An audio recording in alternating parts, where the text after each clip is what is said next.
Well, there are a couple of possible responses. According to local reports here in Washington, President Trump is set to meet with his senior military leadership to discuss possible military responses. Just last year, as you know, the American military launched airstrikes against the Shayrat air base, which was affiliated with Assad regime's chemical weapon program. And of course, that was in response to the Syrian gas attack in Khan Sheikhoun in northern Syria in April last year.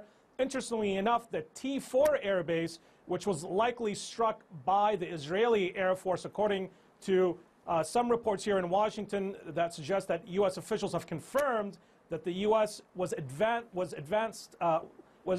told by the Israelis in advance that they would launch these airstrikes against the T4 air base, which is adjacent to the air base that the Americans hit just last year. So it's possible that we could see another round of airstrikes by the U.S. military. Many analysts here in Washington are suggesting that the Israelis allegedly launched these strikes against the Assad regime's T4 airbase to show that it is very possible to infiltrate the Assad regime's integrated air defense system and to directly strike at sensitive military sites controlled by the Assad regime.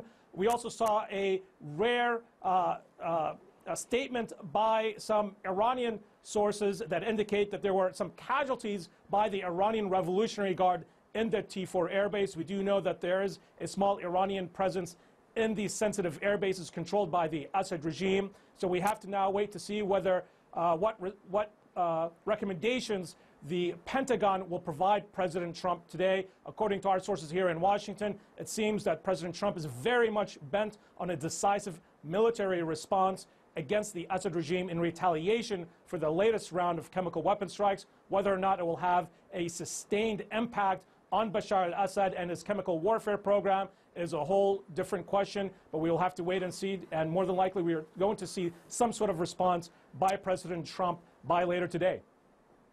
Yeah, it's interesting, isn't it, that the president seems to be very keen to take some action over this, given his earlier position when he said he wanted U.S. troops out of Syria as soon as possible.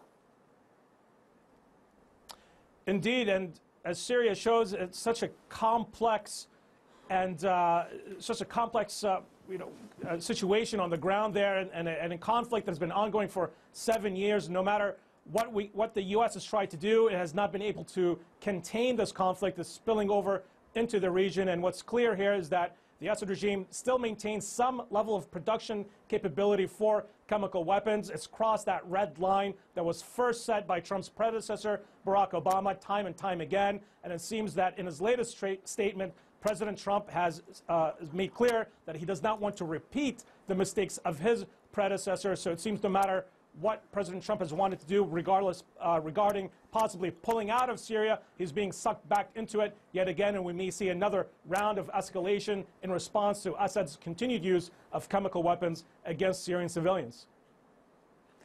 Oubai, thank you very much indeed for that. Oubai Shahbandar in Washington, D.C. there.